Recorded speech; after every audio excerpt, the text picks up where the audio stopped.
Buenas noches, profesor. Le presento el problema número uno. Mi nombre es Abel Irving González Guzmán.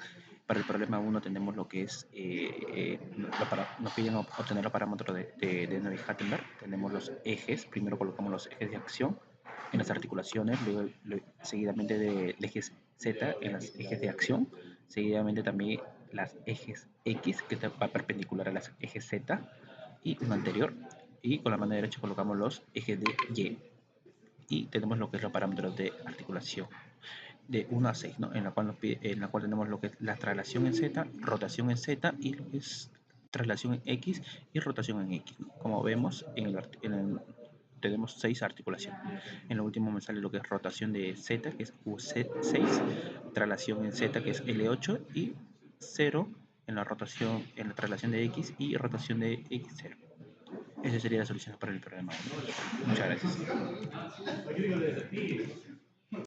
Buenas tardes, profesor. Soy Leonardo Rodrigo Rojas Aquino, pero el problema número 2 tiene la solución y el cual colocamos los ejes en los eslabones 1, 2, 3, 4, 5, seguidamente los ejes X perpendicularmente al eje Y, y en la parte derecha colocamos los ejes Y en color verde, y seguidamente realizamos las tablas de Navier-Hardenberg, donde se van a colocar los parámetros de articulaciones. En la articulación número 1 vemos rotación en Z, traslación en Z, y en la articulación número 2, rotación en Z, traslación en X, rotación en X, en la articulación número 3, rotación en Z, y traslación en X y rotación en X, en la articulación número 4, rotación en Z, traslación en Z, y nada más en la articulación número 5, rotación en Z, traslación en Z, traslación en Z, rotación en X, en la articulación número 6, solo rotación en Z y traslación en X. Eso sería todo, profesor. Gracias.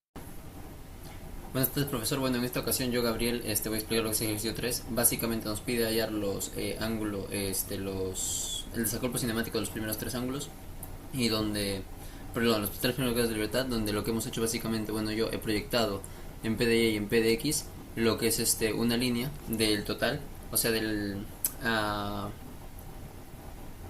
posición de la muñeca, lo que me ha dado como resultado el Q de 1, que es igual al cotangente de PY sobre P de X. Luego para el segundo ángulo, para el segundo grado de libertad es básicamente para Q de 2 usar la longitud 2 y la longitud 3, que son 0,5 y 0,26, donde me queda esta expresión, pero como el coseno de beta es complementario al coseno de Q3, se puede representar de la siguiente manera, que tenemos aquí abajo, y luego ese coseno de Q3 se va a representar como la distancia entre el punto L2 y L3 menos ambos puntos sobre dos veces el punto L2 sobre L3, que es igual a D, y nos va a quedar el arco tangente, esta expresión de arco tangente, que es igual a Q3, para luego proceder al siguiente, que es Q2, donde tenemos el ángulo epsilon, que nos va a quedar el arco tangente de PDR sobre PDZ menos L de 1, y vamos a tener otra expresión que es el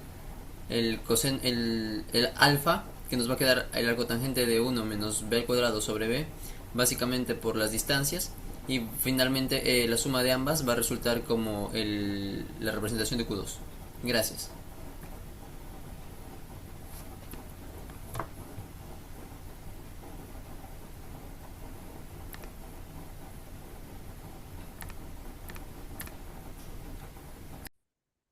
Bueno, profesor, esta es la resolución de la pregunta 4, ¿no? Aquí tenemos las 5 matrices, de 0 a 1, de 1 a 2, de grado de libertad 2 a 3, de 0 a 2 y de 0 a 3, ¿no? Faltaría el de 1 a 3.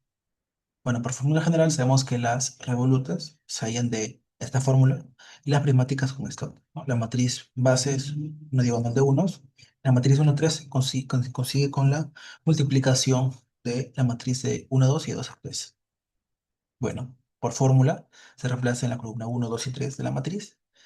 De la matriz de la columna 1 se reemplaza el Z0, 0 por la posición del 0 al 3, y de la 2 también se reemplaza, ¿no? El 3, y te da esta como resultado. El Z00 es esta columna acá, la tercera columna. En la posición de 0 a 3 es esta columna, estas tres dígitos, de 0 a 0, ya quedamos de 0 a 1. Y de 0 a 1 hasta acá. No, muchas gracias, profesor.